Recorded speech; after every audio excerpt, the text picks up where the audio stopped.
안녕하세요. 일산동의 구슬동자 윤도령입니다. 오늘은 이제 굿에 관련된 얘기를 하나 예를 들어 볼 건데요. 많은 분들이 이제 무속인의 권유로 인해서 굿과 같은 행위를 많이 하시고 또 굿을 해보신 분들도 굉장히 많으실 거예요. 근데 이 굿이라 그래서 다 좋은 건 아니다. 굿을 하고서 오히려 이 굿을 한 의뢰자, 살해자, 제갓집이 더 뒤집힐 수 있다라는 반대 상황에 대해서 오늘은 얘기를 좀 해볼 겁니다. 왜 이 얘기를 하냐면 윤도령 개인 채널에서 따로 이제 말씀을 드렸던 것처럼 굿을 한다고 한 번에 많은 기적과 모든 성부를 다 끌어낼 수는 없어요. 그런데 정말 필요한 사람에게만 진행이 돼야 된다라는 이 굿 행위가 하지 않아도 될 사람들에게 그거를 권유하는 무속인의 욕심에 의해서 굿이 종용되고 있는 경우가 굉장히 많습니다. 저도 무당이다 보니까 사람들에게 뚜렷한 해답을 드리지 못할 때, 혹은 정말 이 사람은 굿을 해야만 해결이 될 것 같다라고 판단을 할 때 저 또한 당연히 굿에 대한 권유를 드려요. 하지만 이렇게 생각을 해볼게요, 여러분들. 성주운이나 재수운 같은 것도 마찬가지예요. 뭐 27, 37, 47, 57, 67에 들어선 7자에 들어선 나이의 대상 사람들이 7자의 나이기 때문에 성주운이 들었다, 대운이 들었다, 10년 대운을 잡아라. 그럼 대한민국에 7자 들어가는 나이가 대체 몇일까요? 그런 사람들이 다 하나같이 성주운 맞이를 하고 대운 맞이를 하면 다 부자가 되고 성부를 보고 10년 대운을 한 번에 다 잡아서 잘 먹고 잘 살까요? 절대 그렇지 않죠. 뭐 7자 들어가시는 분들 27, 37, 47, 57, 67자 분들이 얼마나 많겠어요. 그런 사람들한테, 오는 사람들한테 너 대운 들었으니까 다 대운 맞이해라, 재수굿해라. 그러면 정말 그게 확실하다면 없는 돈이라도 빚내서 하겠죠, 당연히. 제갓집 분들도 저랑 같은 마음일 거라고 생각을 합니다. 삼재라 그래서 뭐 다 악삼재, 다 삼재니까 다 생일달 조심해야 되고, 다 삼재니까 시끄럽게 넘어가야 되고, 다 주의해서 넘어가야 돼서 다 삼재풀이를 할 것 같으면 대한민국에 삼재로 고충받는 사람은 없어야 해요. 마찬가지입니다. 모든 사람들이 일이 꼬이고 풀리지 않는 데는 반드시 그럴 이유가 있어요. 원인이 있다는 거죠. 근본적인 원인을 찾아내지 못한다면 아무리 이 사람이 1억짜리 굿을 한다고 해도 이 사람은 절대 성부를 볼 수가 없습니다.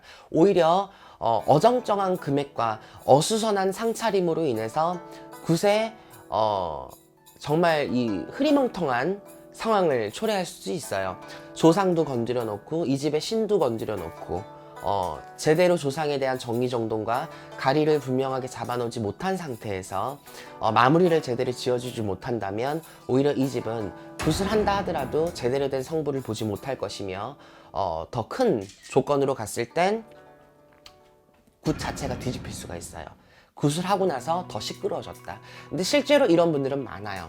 저한테 오셨을 때도 제가 굿하기가 무서워요, 혹은 굿을 하고 나서 굉장히 안 좋은 일이 일어났어요, 악몽을 꿨어요, 굿하고 나서 잘못됐어요, 뭐가 아파요, 이상한 꿈을 꿔요, 그때부터인 것 같아요 등등. 굿을 하고부터 잘못됐다, 그러면 두 가지겠죠. 무속인이 굿을 잘못했거나, 아니면 굿을 하지 않아도 될 사람이 굿을 해서 뭔가가 잘못 틀어졌거나, 둘 중에 하나입니다. 물론 그 무속인의 말을 듣고 얼마나 간절했으면 그 굿이란 권유에 수긍을 해서 어려운 선택을 하셨겠어요. 근데 굿은 100%의 해답은 아니다. 굿을 하면 안 된다가 아니라 굿을 할 때는 신중한 선택을 해야만 하고, 또 그 무속인이 나에 대한 정말 진정한 근본적인 원인을 찾았을 때 그 굿에 대한 성부를 봅니다. 예전에도 한번 설명을 드렸었는데 이렇게 여러분들 설명을 해볼게요. 나는 내 돌아가신 부모자 혹은 내 돌아가신 할머니, 할아버지, 쉽게 말해 조상의 바람에 의해서 집안이 흔들리고 내 자손이 되질 않고 내가 원하는 대로 뜻하는 대로 되질 않아. 근데 무속인이 얘기하는 건 네가 올해 삼재가 들고 아홉수가 끼고 뭐 운맞이가 제대로 되지 않아서 모든 운이 막혀있다 보니까 그 운을 한 번쯤은 풀어야 된다. 혹은 네 인생에, 네 사주에 살이 많아, 살풀이를 한번 해야겠다. 그래서 만약에 이 사람이 운맞이를 하거나 살풀이를 했다고 가정을 들어봅시다. 이렇게 했을 때 이 사람이 1,000을 들였든 뭐 5,000을 들였든 500을 들였든 과연 성부를 볼까요? 절대 못 봐요. 왜? 이 사람의 문제는 조상의 바람의 원인이었는데 엉뚱한 구슬했죠. 그렇게 되면 구슬한 거긴 하지만 제대로 된 효과를 못 봐요. 오히려 건드려만 놨기 때문에 뒤집히는 경우가 생깁니다. 이렇듯 굿에 대한 판단은 굉장히 중요해요. 근데 그 굿에 대한 판단을 그 가는 손님이나 사례자나 제갓집 할 수가 없잖아요. 왜? 그들은 일반인이니까. 그러면 정말 제대로 된 선생님과 만신을 만나야겠죠. 정말 애석하고 마음 아프지만 정말 사기꾼 사자 같은 선생님들을 만나서 돈을 갈치 같은 수준으로 당하고 안 좋은 상황에 닿는 분들도 어찌 보면 그것도 내 복이에요.